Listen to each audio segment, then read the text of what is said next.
A very warm welcome to one and all present here. I, Angelina, and my co-host Nimisha take this opportunity to present to you our first CXO panel track at Nalkon Dasham.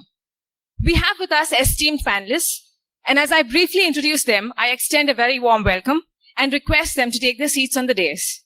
So for our first boardroom discussion, we have with us the moderator of the panel, Burgess Cooper, Partner Advisory, Ernst & Young. He has over a decade of hands-on experience as a Chief Information Security Officer, responsible for information security, privacy and compliance across the telecom and BFSI sector. Our panelists for the day, Shanley, Chief Information Security Officer and Data Privacy Officer at TransferWise, a financial company for people that travel, live and work internationally, and he is passionate about promoting a security culture. Durga Dubey, Senior Vice President and Chief Information Security Officer of Reliance Industries Limited, and the Honorary Chairman of the Information Security Committee at the Bombay Stock Exchange.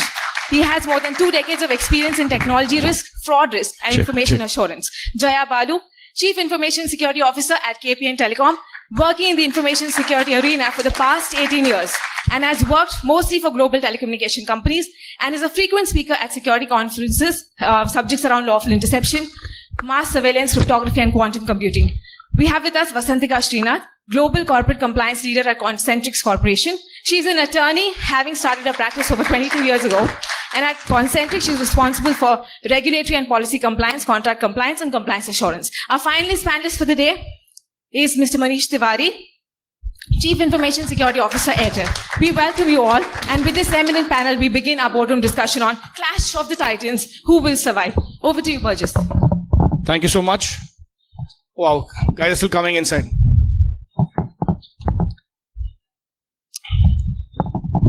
So, old friends, panelists, very good morning to you and thanks for coming on the panel. The discussion is Clash of the Titans. Two of the most prominent and important roles emerging in the security industry. The CPO, the Chief Privacy Officer, or the DPO coming up in different versions, or the CISO. We will discuss, what's the future? Will the roles merge? Will one take over the other? Will the reporting be higher?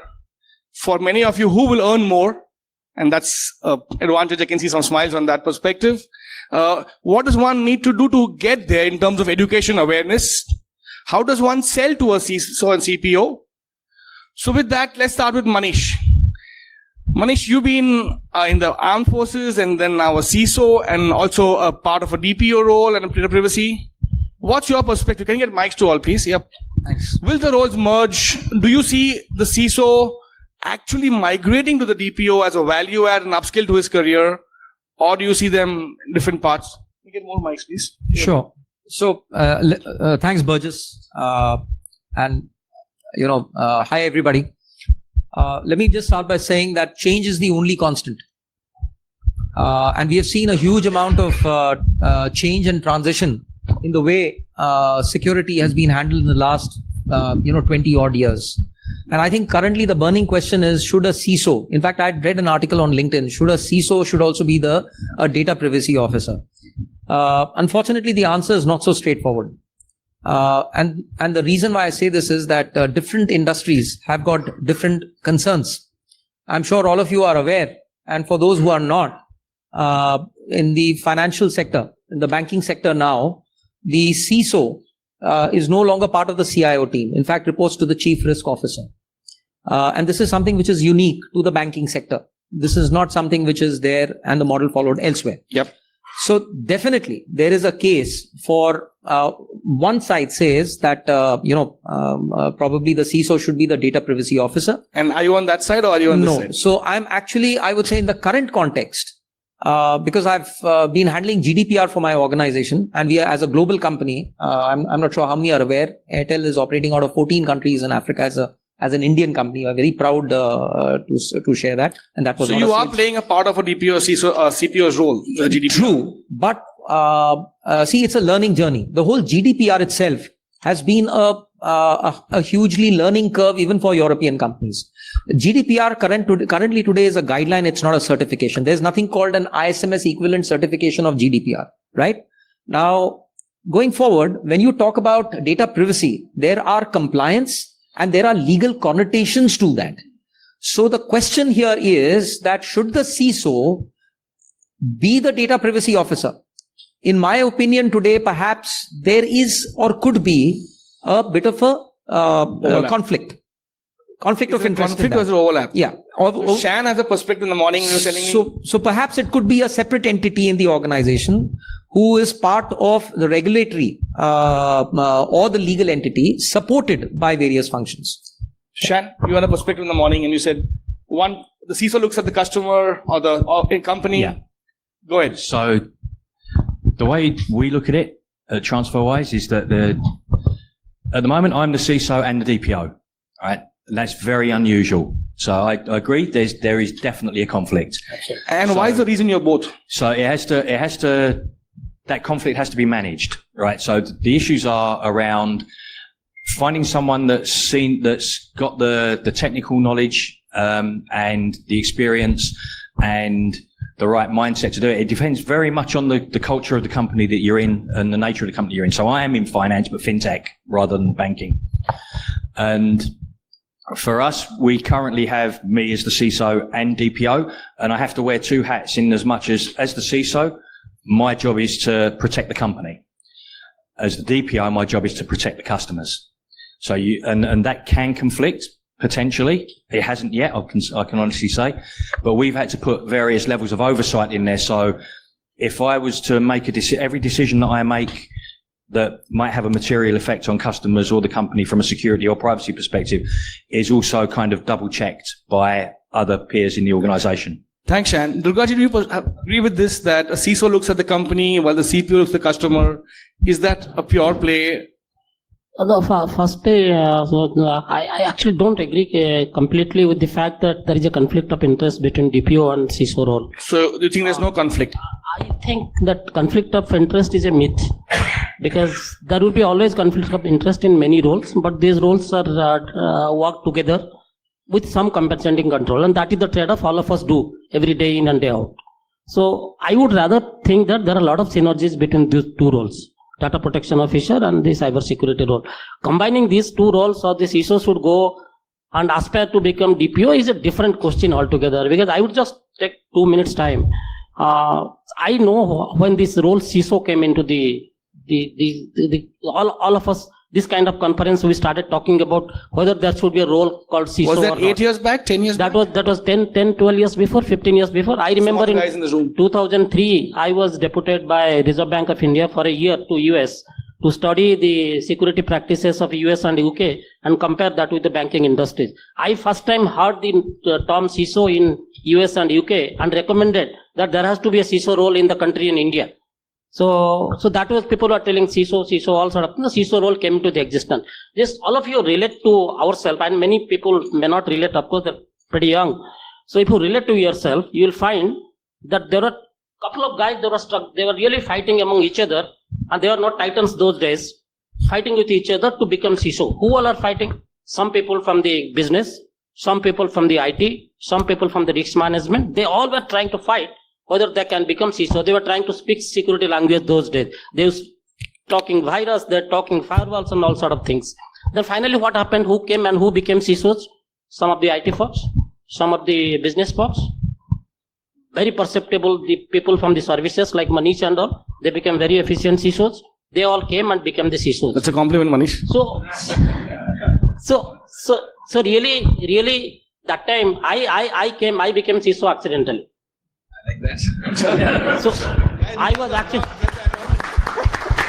I always wanted to become a CRO, because I came from business. I was in banking. I was knowing what is operational risk, but I was young, and young was a synonym for technology, and I was talking technology, and I was talking that bank had invested in me in security. So I had no option but to become security person. So this is how the things happened. So today, the war that who would become CPO and who would become CISO, it all depends on the knowledge base, what a CPO needs. I seriously think we should rather cultivate in knowing that knowledge. Even look at this madam, you know that she is a privacy professor. Vasantika, up to you. Why did Durgaji say that? And what's the knowledge he's looking for? So knowledge requirement is most important than really aspiring.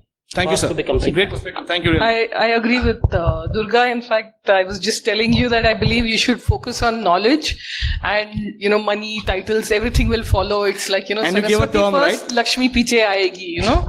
So study that first, is Lakshmi piche aayegi. So whatever happens on that, yeah. Yeah. So like Durga says, he is the accidental CISO. I am frankly the accidental DPO. I'm a lawyer by training, by profession for so many years. And then I moved on to leading compliances, and GDPR happened.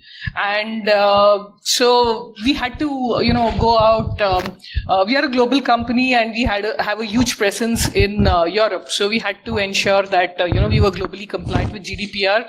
So compliance and CISO, two of us teamed up and got ourselves skilled. We went for classes, we learned, and then we realized that there is, according to us, a clear conflict of interest in the role of a CISO and that of the DPO, especially because one, it is the law that says that, period. So, there is no argument if the Philippines law says that IT and InfoSec cannot be the DPO, and GDPR also says that very clearly. But if you look at it deeper, the reason for it is that if there is a flaw in your, security system and you have to report it, obviously, if you are the owner of that system, you're going to have a little hesitation in how you want to report it, right? It is the DPO who has to take a step back and say, I'll call the spade a spade. And he is like a lawyer. We are the officers of the court. If I'm standing there before, even I'm trying to defend a customer, a client of mine, I have to, be true to the law. We have to be true to the data subjects as DPO. So if there has been a breach or there has been a risk, I need to be sure that, the data I have contained, we have worked with the CISO, contained the breach, but we have to report it as is, to the data authority, supervisory authority. And given that, it is important to keep these two as two separate functions. So Jaya, we've had a perspective where he said the CISO looks at the company, the CPO looks at the customer. Durgaji said it's all about skills. She agreed. Manish gave a perspective of the overlap and the CPO getting a new prominence. You've been a hardcore CISO of a telco and other places, and you've seen your last lecture at Nalcon. Your perspective. It's a lot to give a perspective on. But to be frank, I think I'm not the accidental CISO. Let's start with that. I'll leave you like suddenly tripping and becoming CP. I don't know how you do that, but okay. The accidental part or the... No, the accidental part. It's like, oh, oops, I tripped. Now I'm a CISO. So that did not happen in my case. And I actually think, with all due respect, it doesn't have to be a conflict of interest between your CPO and your CISO. It doesn't have to be. I work really closely with my privacy officer. I would never want her job because we do completely different things. She takes it from a very legal aspect. She does indeed do the reporting, but this is not my ambition and not my knowledge background. And I think it's better that she does that, because honestly, if I had to do the GDPR administrative stuff that she did, I would kill myself. So I don't think that this should Why would be that be? Why would you kill yourself? Because it's depressing. GDPR. It's total depressing. You even think it's depressing to do the admin for GDPR. You should have kids to do that. Yeah, okay. So, outsourcing is an aspect of it, but my point is that, look, I think that for a CISO, a good CISO, compliance is not your job. Compliance is someone else's job. Compliance is the basic, most minimum level. I think Durga does not agree with that. You're going to be a nightmare of a compliance manager. That then the goal, if you really want to do security as a CISO, it's up there. Compliance is down here. Your security goals should be up there. So you should say, of course I'm going to be compliant with all the other blah, blah. But, you really need security in order to guarantee that privacy aspect. So make sure you find a good CPO who enjoys doing what they do as much as you enjoy doing what you do, and we're all good. Thanks, Jaya. Durgaji, I don't think you agree with that. You said compliance is down here. So very good points. But I must tell you something. Like, it will be more difficult for you to manage a DPO who doesn't understand security. Jaya is speaking to you. Jaya, I'm talking to That's you. right. It will be really more difficult for you to manage a DPO or comply to a DPO who doesn't understand security, rather than taking that role and managing compliance yourself. it will be really difficult. Trust me, it will be really difficult to comply to certain things from a person who dictates you without understanding what is security. So maybe I wasn't clear, but the CPO is a fully independent function and has nothing to do with me. It reports through legal, I report to the COO. So on the very important point, Very right? different. As you said, the CISO was first part of IT. We all grew up like that. Then the bank said you should report outside to CRO and COO. The CPO also started as part of general counsel reporting, but now reports to the board. Will that be a seat at the table? No. So you say that yes, the DPO does have to have a reporting line to the board. Yeah, they have to be able to approach at least a subset of the board directly in order to fulfill their role The CISO as a also, regulator. right? Yeah. CISO should have a seat at the table, without doubt. DPO, I think there's a lot of Is there a higher seat at the higher table? There's, it's not about how high the seat is. It's more, it's about, a lot of people are looking at DPO as purely a regulatory thing, yeah? And it shouldn't be. If it's purely a regulatory thing, like you said, that's not very ambitious. You know, just fulfilling the regulation is like, that should be your lowest goal. Yeah. But I think a lot of people are getting into the privacy side. A lot of people are getting into the privacy side because they think it's an instant seat at the table. It's like instant senior position. The DPO doesn't have to be like a director level person. It can be someone further down in terms of seniority in the organization, as long as they have the knowledge and the responsibility. Vasundhara, do you agree with that? That it doesn't have to be a senior guy? I have a contrarian view on who has a seat at the table. It's provided you are, aligned with the business and you're adding so much of value, you will make it to the seat at the table, whether you're a CPO, DPO, compliance, CISO, it doesn't matter. So if you're being perceived by the senior management that you're adding value, you'll be there. So it's for each person to, make his way up there. Absolutely. I Rather completely than, agree. Saying that a DPO or a CISO gets a seat at the table. Yeah, correct. Yeah, and it can't be either or. Both people have to have a Go ahead, voice. Manish. Let me throw some spanner in the works. All right, at whom? Yeah, absolutely. At whom do you throw a spanner? Nobody. At this whole Discussion. And just hear me out. Yeah. So I think it's extremely important. First is people who have been given a designated role and responsibility know their job. That's the most important thing. Yeah. They need to know their job, accidental or otherwise. It doesn't matter. You got the job, shape up or shape out.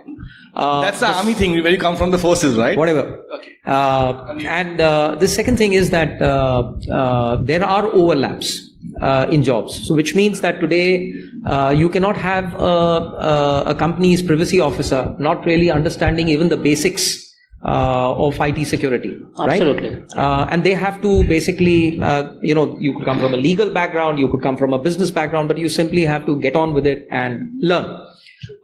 As a CISO, I would hate to get into legal and other issues. I'm very happy doing that, but I would still have to take the effort to learn what a a company privacy officer, a company's data privacy officer is doing, because all have to work in synergy. And the last point I basically want to make is that the conflict, there are companies where the CIO, the CISO, the CRO, everything all rolls into one. Correct. There's one single entity, right? So is that convenience? Is that is it because cost, convenience, size, whatever? But that's not a good model going forward.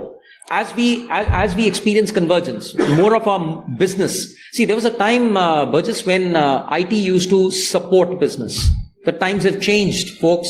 IT drives business. IT doesn't support, IT drives business now. So a disruption in IT can have very serious... I've got Rui out there. I want to put a mic to Rui, if you can, please. Rui, you want a perspective on this? You can take my mic. You can take this one. Rui heads... CIO first. The gentleman there. Rui, your perspective on this? All valid points, but I think you're missing the bigger picture. First of all, you are talking about different disciplines with core areas of specialization. Most organizations need a team to operate, not individuals. So that's the first point. So as a team, you need a CISO, CPO, CRO to actually work together to make them function. So they are a team. Okay. The fact of the matter is that the world is getting far more complex. Okay. To the CPO's point, your area of expertise should be the interpretation of law. Okay. Very often the complexities of interpretation is what makes the CISO not fully understand the implications of compliance. It is a very gray area in many, many areas. This is where the CISOs tend to struggle. The gray areas of legal interpretation is not the strength of the CISO. Okay. CISOs, on the other hand, understand the implementation, which most of the CPOs don't.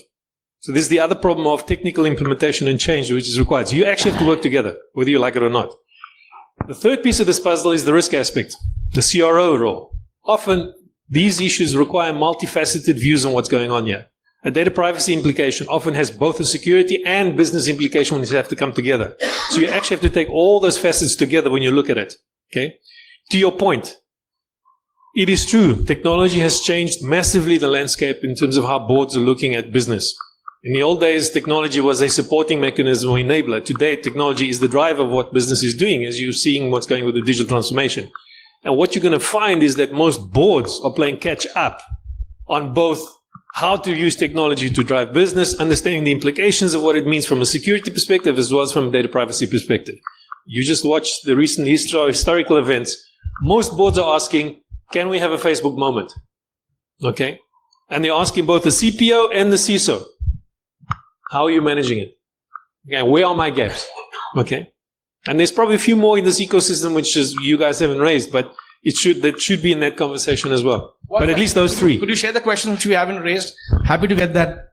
Sure, you can ask the panel. CRO, if you look at the CISO, CPO, and CRO, all what we call second line of defense. Those of you who can come from banking understand what I'm saying.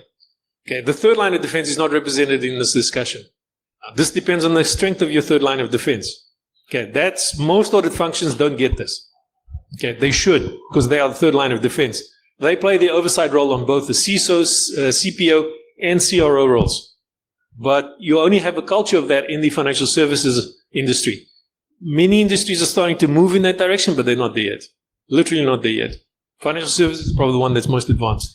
Thanks. Jay, your perspective, the third line of defense, it's more I actually banking. think we do have a third line of defense. So the way it depends again on your industry and Thanks, Louis. the level of regulation as well as the level of maturity in order to determine whether or not it's there. I'll just give you an example of my organization in the context of telecommunications in Europe. The way that we have had organized is CISO and CPO are responsible for both getting the legal translation of all the requirements that we're supposed to do, implementing them correctly through the company. Indeed, that's a first line of defense role. The second line of defense is a corporate compliance and risk management role. They are absolutely there. The question is whether they're actually adding anything or just taking the information we give them and putting it in a nice report. There's arguments there. I actually think it's a little bit of bullshit, which they try to sell everyone and say, look at, this is the right we have to our jobs, because literally they take our data, put it in a pretty PowerPoint, and then sell it back as, look what I found out. So, is that familiar with others? So, and then our third line of defense, which I actually think is more of a second line because of purely their quality, is our audit team. So our internal audit combined with our external audit actually do some of the checks and balances over the primary privacy as well as security role. And they actually offer us the ability to do a check on our implementation and our interpretation of compliance and everything else. Durgaji, does it happen often? In terms It happens. I mean, the first point, second line, and third line, it's pretty much there in all the industries. In fact, I don't have anything to add to what she has told. She has told perfectly that all three roles that we are talking, the CPO role, the CRO role, not CRO, the CISO role, they are all the first line of defense. The CRO is mostly on the second line of defense. And definitely the third line of defense is our pure play assurance guys, these audit guys. So I think nice a different point of view. I think we've, I have no disagreement with anything anybody has said, and that was a very valid point coming up. But I think we are missing the woods for the trees. A bit higher, Mike. And which is the focus. The focus is on protecting data. I think the focus is. Whose job is that? Yeah. Whose job is that? I think it's everybody's job at the end of the day. I think everyone brought it out correctly, and that's what I was also. At the end of the day, it's teamwork.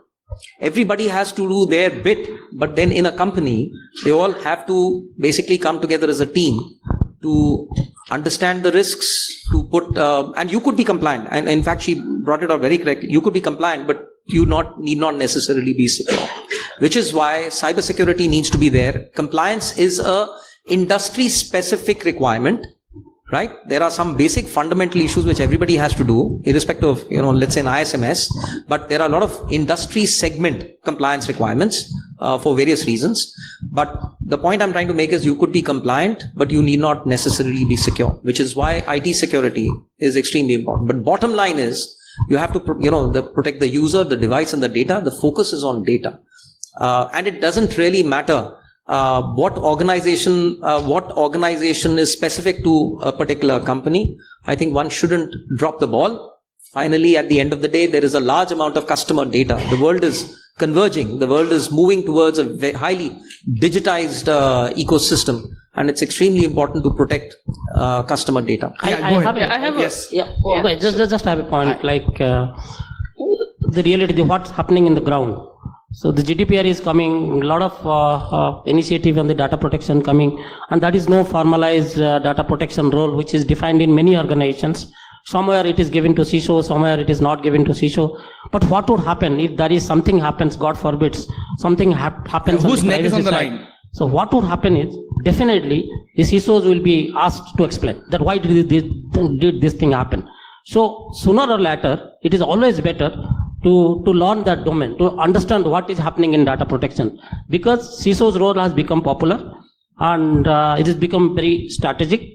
And anything happening to data security, be it a privacy related thing or anything, I'm sure CISO cannot raise their hand telling that I am not responsible. It is a privacy role which is not assigned to me. That is what I don't know it. It is impossible to do that. So that is why who has that role, that's a different thing. Who has that cap, that's a different thing. I would personally think that all CISOs should definitely honor their skill on the privacy side. Because this is coming, either coming to get that cap or coming to actively collaborate with the privacy office. Or get your job. Yeah. So when we are talking of, bigger and bigger data, which is a new oil. So when you talk of big data, there are three sides. It's like a triangle. One is transparency, security, and privacy. And it's very important to balance all the three. And these are obviously not mutually independent, but they have to work together. It again comes back to this. So if you will draw three circles, then there will be one meeting intersection over there where, the three of them, and it's important to balance them off. You have to look at the rights of the data subject. At the same time, you need to look at how you want to protect your company and your data, and to what extent we need transparency. So when we look at all of this together, I guess, we all have to work together and ensure that all these rights are balanced. And that is, where the twain will meet. Okay, go ahead. The question here. To whom? Just go ahead. All right, go ahead. Let me get a mic. Yeah, my name is Vikas. I'm with Vodafone heading. I'm heading the cyber security shared services in India for Vodafone globally. I think it's a bit of a cultural shift that you see depending on which type of the company you end up in. So I've been in the industry for 20 years. To me, I think now when you see there'll be three sets of companies types. One, who just do basic check in the box regulatory compliance. Second, who do regulatory compliance and, they have increasing sense of security. So they do security as well. But the third one, which is if you got breached, right? If you really, really got breached, whether you made it public, you didn't, you don't know. And you would see the focus of the organization shift significantly from compliance to hardcore cybersecurity if you're in the third one, right? So to me, I think it's coexistence, but who's got a bigger circle in the intersection? Until things I think go that wrong. shift is. And when they go wrong, So you're talking about the culture of the organisation, yeah? So, and that's fundamental to all of the questions that we've mentioned up here today is the culture. So I was saying to Burgess earlier that if I had been asked to be both CISO and DPO at any of my previous roles, any job, any company I've worked for before, I'd have said no. And why is that? And the only reason I say yes to doing it interim, my point, I'm hiring, by the way. 15, right? And so is Durgaji. And so are we. The only reason I agreed to take on the DPO role while we got through the preparations for GDPR and everything was because of the culture of the organisation. The organisation is extremely customer focused, extremely transparency focused, and also being a fintech, it's also massively security focused, because if we have a security incident at the stage of development of our organisation now, it's game over. I mean, it would literally end our business overnight, just because of the nature of the organisation and the maturity of the organisation. So if it's game over, Manish, Durgaji, CISOs, is it CISO's neck on the line or CPO's neck on the line finally? All of them. Both would not be sacked, or will both be sacked? Or someone... No, that's two questions. Who would be sacked and who would go to prison? That's two different people. All right. So the DPO has legal immunity. Yes, Can I- please. can I answer Who goes to prison first? So what I want to say is when the company does well in security, it's the business's success. We all agree? When they do great, yay business. The business learned how to figure out security properly. When the company fucks up, then we all know whose fault it is. Whose fault is it? The CISO's fault, right? Get the CISO the hell out of here. So the clue is, I know, by the way, the Vodafone CISO, and I've been to your GSOC and everything, and your CISO is awesome. She's really cool. But I can tell you that if there is like a really serious breach, then we all know that she's out in 5 seconds. You know what CISO stands for? Career is so over. Oh, yeah. I want a sticker with that. Anyone who can make a sticker with that, I really would like to see a sticker. Who's going to make the sticker? I think we should have a sticker or a t-shirt. Sorry, A sticker or a t-shirt. I think this is the goal. Yeah. Okay. So I think Whose job? Who goes to prison? Whose neck on the line? Yeah, I mean, I agree what he told. It's so over. I love that. But I don't want to repeat that again. It's very scary. Cool. So the only thing which I want to tell is like, so look at 70% of the organizations, they have very fluid privacy role. So it all depends on the convenience and who can afford to go to jail. So because there You is can afford to go to jail. I like that. Nobody can. No one. There should be a special premium, insurance premium on a So it is always today's CISO. I have realized it, because if there is anything happen which is anything related to data, I think not he's that saying somebody no. will blame Can I us. get a mic there? Not that somebody will blame us. We think that it is our responsibility. No, I'm fine with being fired. Can I- I'm also fine with going to jail. Yeah. So does the DPO go to jail? happens only if there is fraud or something, malified intent. I think that should be out Or of is it gross No, negligence? jail is not literally. He was saying that if there's gross negligence, Gross negligence. would that be still jail? By the way, on a serious note, on the Indian law, that's been provisioned. Whilst on the GDPR, it's a fine. It's a very serious fine. Yeah. In the Indian data privacy draft law, Yeah. there is a punitive measure 10% which of- can translate into something like 2 years of. I think Rui has a point. There's quite a few in the Gentlemen, States as well. So In the it's US, quite they're draconian. coming But up. the DPO's role is a statutory role, and there is a sort of an immunity. The DPO is not the person that will be Held accountable. So you're safe. Well, because you're not the one who's implementing it, but you're supposed to be So who goes to jail vigilant still? enough. No, You're supposed we to- had this discussion when we were looking at how we were going to handle this whole thing. I had a very long discussion with the CEO and made it quite And he clear said you go to quite jail. clear to him that if it hits the fan, it's him that goes to jail, not me. In India, in the HP case, it was the CEO who took the brunt, not the has a point. CISO. Okay, It's yeah, the Rui. CEO. So interesting comments, but ultimately this comes back to company law. If you look at whose fiduciary duty it is to actually ensure that all of this is actually going in the right direction, it's actually the board's. Okay. Typically, the board, if it's done its job properly, is probably delegated the authority properly to whoever, whether that be the CPO, except for, and I've been in this position where the statutes are actually saying you will be accountable as the CPO. So I've been in that position in Europe before the GDPR. The law is actually changing in that direction. However, but I think you guys are missing the big picture here. The focus has been effectively focused on the data. Actually, the bigger risk is not the data, it's actually the reputation. What's happening is the shift has been moving from the focus on the data protection aspects to the reputation loss aspects. Those are the bigger hits. Fines are catching up. Yes, we're now starting to have 5% of turnover as a catch up to what has been happening in the last 15 years. But what really hits businesses the most is the loss of reputation. And that's where the business has to step in and really understand. Because usually to your point, where things really get screwed up It's when the business, the CPO and CISO don't actually stand up to business scenarios, which actually go against the ethical use of data. Okay? That's where the problem really starts. And it's not a CPO or a CISO conversation. It's actually a board discussion, which is not happening. Right? So what you're starting to see, and what I'm starting to see, is discussions at board level, rather about as a combination of three things. Yes, are we meeting the minimum compliance requirements? Yes. From a data privacy, yes, we have all the mechanisms that the law requires us. Fine. Are we meeting all the security requirements that are requirement? Yes, we have all of that. Okay. But what are we doing to actually anticipate what's going to hit us from a reputational perspective is currently the biggest gap. And that's where boards are the scariest, because they have no idea how to respond. They keep asking. Again, Facebook was compliant with the laws. Yes. Correct? They had all the security measures in place. They have yes. the best security. They got hammered on the business side when they started to lose reputation. Yahoo as well. Yahoo, Equifax,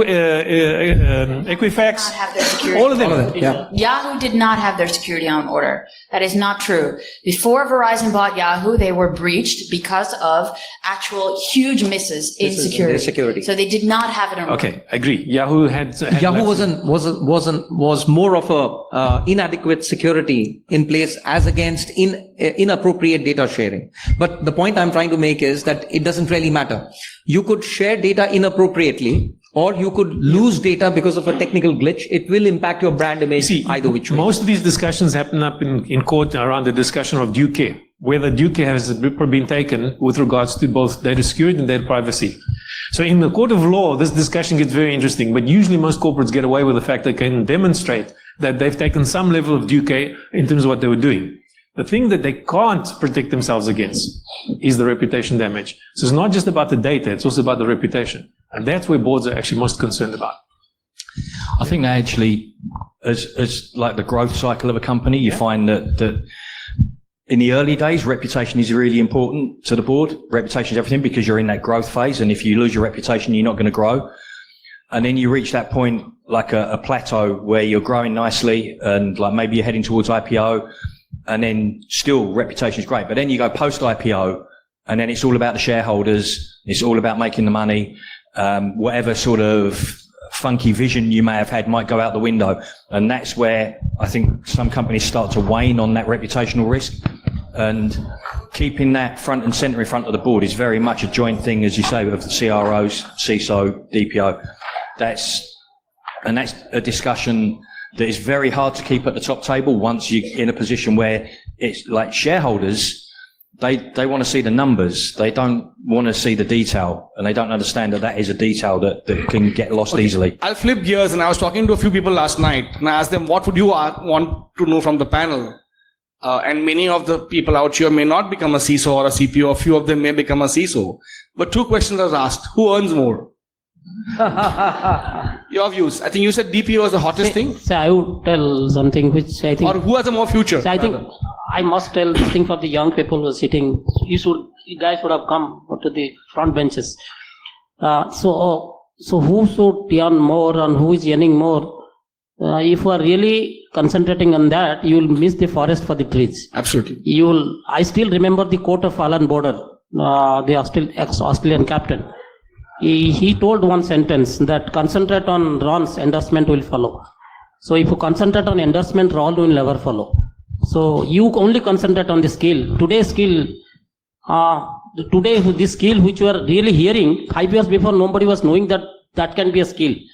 So what skills are those, Durgaji? What skills the skills guys are want like to know? What skills are those? For you people, the skills of machine learning, skills of artificial intelligence, skills of privacy requirement, compliance. A CISO, I don't agree with madam that CISO cannot tell that it is compliance is not my role. 50% of CISO's role is compliance only. 50%. 50%. And compliance doesn't mean only regulatory and legal compliance. There are lot of compliance. My security policy, adherence to security policy is a compliance requirement. Yeah. I think he has a viewpoint on that. So, no, I don't have a new point. A question? So I have a simple question. So I agree more than, with all due regards to all of you, but the gentleman who asked the question that, ultimately it's a loss of credibility for the organization. Reputation, yep. A loss of reputation. So why don't we have some kind of a uniform platform or uniform thought process where CXO and DPO should have the equal accountability and the major responsibility should lies with the CRO. I mean, something like that. Otherwise, this debate is not going to end. I mean, we will continue to debate over the years also who's going to be more powerful, who's going to be key decision maker.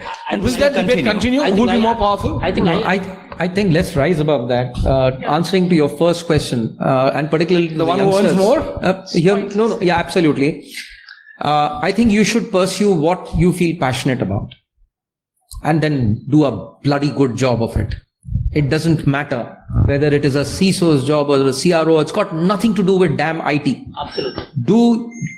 You want to pursue art. Pursue your dreams, pursue your passion. And, at times life takes you on directions which are out of your control. Pursue your passion and success will chase you. That's the only point. Just to answer the gentleman's question, just to answer it, just to add something, whatever you are told, you have rightly asked the questions.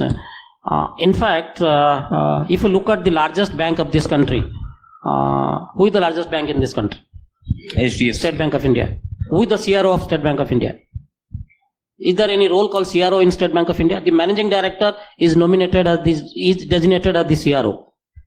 The managing director of State Bank of India is always designated as the CRO of State Bank of India. So CRO is responsible both for the privacy, security, and all sort of things which is related to risk.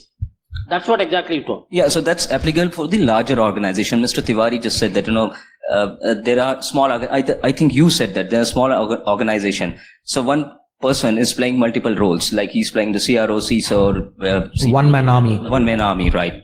Or one-woman army. Yeah, but for the larger organization, the example what we said. Just on a lighter note, you were mentioning that the DPO and guys in 5 years experience in London, there's a hot job sort of. Yeah. What is that level? So you say who's going to earn the most? The guy that's going to earn the most is the guy that's in the most demand.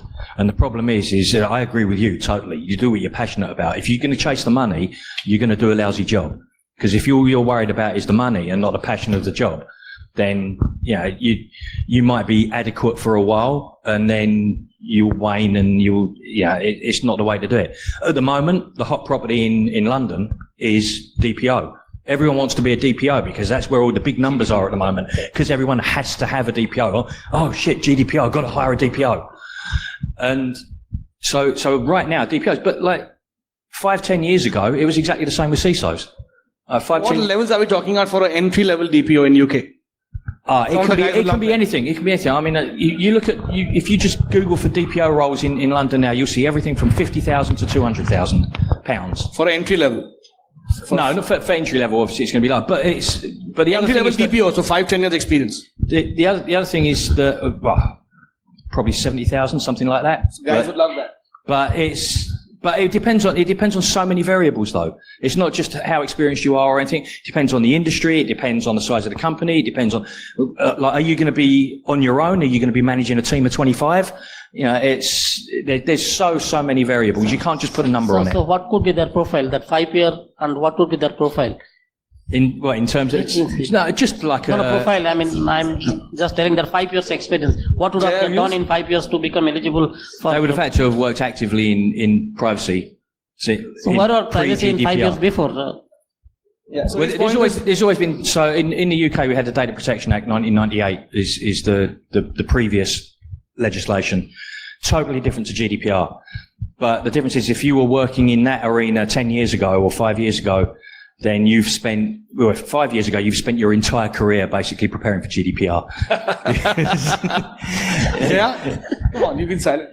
No, I think I agree with the sentiment of do what you love and figure it out later, what you need to earn to do your thing. But, I think the salary is a little bit lower in the EU, but that's because we don't have Brexit. Don't worry, our salaries are going to crash big time. So, yeah. Yeah, go ahead. Yeah. You guys are actually disclosing your privacy. So after Brexit, the salaries will crash? All right. Hi. I had a slightly contrarian viewpoint, and bear with me on this, right? On the reputation bit, impact on reputation. Now, I'll give you two examples. One is Equifax. The share price of Equifax has clawed back most of the losses that it had taken, back when the breach was reported initially. Second is Zomato in India. That is another company which got breached, which had a reputational loss, so to speak. But I don't think anybody is talking about reputational loss right now. So my question is the impact on reputation overstated? No, it depends on if the company can absorb that hit, that's fine. If it's a young company that's like still in the growth stage, then it's every likelihood you won't survive that impact. Whereas like these big companies, I mean, look at Target. Target's share price is higher than ever, I think. You know, they were the original big, massive breach. They don't care now. See, frankly, Zomato is a young Indian company. But they rode it out. Can I answer your questions? Like, look at the way Equifax managed the breach. They actually transformed the adversity into their advantage. So look at the way the CEO came on board and told everybody that yes, we are breached and this is what we are going to take care to make sure that we don't get such kind of incident again. The kind of measures which they have taken is exemplary. We all quote that this is the kind of measure which mature companies should take. That has gone in favor of them. And that the share price has gone up. And they have done well. Even in the case of India, right? Look at the RSA. Look at RSA. Today, the RSA breach happened. It actually, everybody thought that the company is gone. And then they have, again, I was a customer of RSA. I got a letter from the CEO of RSA telling that, hey, we are breached and we have acquired this company to take care of such things. Such a beautiful letter. The CEO had himself written. So this is the way. See, once reputation loss is not always reputation loss. You have to come up with that. Two more questions were in the panel. Yes, it's about mic here, please. mitigation. Can I have the mic here and there, please? One there and one here. Last two and then I'll sum up. Sir, who should hack you? A white-hat security researcher or an APT sponsor? What was the question? What was For Durga, sir. See, so because he knows me, that is the only thing. What was your question again? Who should hack Who us? should hack you? Who should hack? No, nobody should hack us. So for that, what needs to be done? Is it a responsible disclosure policy? Yeah, make a responsible disclosure. Yeah, in this one. Yeah, absolutely. Nobody should hack us. Why would anybody hack us? For responsible disclosure, should there be a compliant-based organization should be compliant with a responsible disclosure platform, something like that? So that is about the transparency piece, right? So there are two angles of transparency. One is certain things that you anyway need to be disclosing and be transparent about your use of data, etc. And if there has been a breach, again, there is a responsibility to disclose it. So, and then immediately you have to also take steps to mitigate and also disclose what are the steps you have taken, how are you ensuring that something like that does not happen again. So all of that is part of your transparency requirements. What is more important in terms of getting breached by a black hat hacker and countering an organization on a ransom perspective, or a sustainable white hat security researcher who's going You already know the answer to that one. You're asking the question for the obvious answer. What do you think is worse or better? I'm just a learner. So. It depends whether you're So you Uber. prefer the first, right? So look, here's the deal. I think the bottom line is if you are attacking an organization that does have a responsible disclosure policy or does a bug bounty for a very specific cordoned off domain, go for it. If you're a black hat hacker, then you know still that like none of that matters to you at all. You're going to do what you're going to do. I think the responsibility of a CISO is to prepare for every eventuality and to do appropriate threat modeling and understand what that looks like as an impact. But the impact So just to answer one thing, like I don't want to say so many things on that because it'll go in a different tangent altogether. So let me tell you one thing, like gone are these days of individual hackers. Today, there are companies, respectable companies, they are aggregating the hackers and selling that service as bug bounty services. And all of us should subscribe to that kind of a bug bounty services and then get our thing assessed by security researchers, which we have been doing also. That's most appreciated answer. But if individual is coming, it's dangerous for both that individual and for us also. Actually, it's worse than that. It's organized crime now, which is also getting into it. It's commoditized. Okay, so talking about an individual, organized crime is now getting into it. So last 30 seconds before I summarize, Manish, starting from you. Yeah. Oh, one question here. Sorry, gentlemen. Oh, you also have a question. Sure. 1 year, I think, on the Anish, and I'm currently managing cybersecurity incident responsibility in the company called Terminals. So I've got 6 years of experience doing cybersecurity, and I love my job. And So, and I aspire to be a CISO someday. How many years CISO? 12 years. Yeah. So, what is it? Yeah. So, Question. So you aspire to be a CISO or CPO? Or after you're confused? That's the question. So I see everything. Questions to them or to yourself? Compliance background or anything of that sort, which I really hate to do. Okay, let me, since everybody talked about their background. So what's the question? Should you be a CPO or CISO? So what is it? So do I have to learn the compliance thing to become a compliance? It all depends who is going to hire you. If I want to hire you, I want you to learn compliance. Okay. Can I give you an honest answer to that? See, gone are the days where the CISO, you had CISOs, and with due respect, could come from any background, and it still happens in companies. CISO is a highly technical job. Yeah. You better know your nuts and bolts. So you need to have, and my background, right? I've come up the nuts and bolts way, right? So you need to be technical, as simple as that. And you need to grow your knowledge, because this is a very fast changing, fast moving environment. At the age of 40, 45, 50, and nobody's expecting you to sit down and do this, but you need to. They are. Okay, I agree with that. But the point is you need to, yeah, partially. But you need to know the nuts and bolts. So technical. Along the way, you need to pick up other skills. And it is not just compliance, it's man management, it is, it is administration, it is compliance, it's regulation, legal, perhaps. I also think imagination is a big part of this. So imagination, creativity, and meta skills like problem solving are a big part of your day-to-day job. They already should be part of your job now if you're in CSIRT, but they will still be part of your job as a CISO. And just conflict resolution. One question here. God, yes. Conflict resolution. Yes, sir. Sure, sir. Two things. All the black hats and all this about vulnerability disclosure and reporting and all that. NCIPC, for the white hats who want to get into business, we run a responsible vulnerability disclosure program. It's a common program under the aegis of NCIPC, which is a government entity. Part A. Part B, also about CISOs. We are working on a mechanism for getting CISOs for critical infrastructure and getting a certification program for them. Right, so we can expect something coming up in 6 to 8 months. So guys, you want a job? Here's a good job protecting critical infrastructure for the country. Go do your service. So the people who don't know Dr. Burman, he's the founder director of NCIPC. He actually, when NCIPC happened, he is the first director of NCIPC. So you have a job ahead as a certified CISO, right? Barry, Thank you, sir. Much appreciated. Are you giving a job also to them? One question here. Skilling them. Skilling them, right? Yep. One good question. Sir, I am from a non-IT background. Awesome. I just want to understand. What are you doing here? So, when it comes to income tax department data, I want to understand who's the CISO or the DPO or the CRO with such kind of data.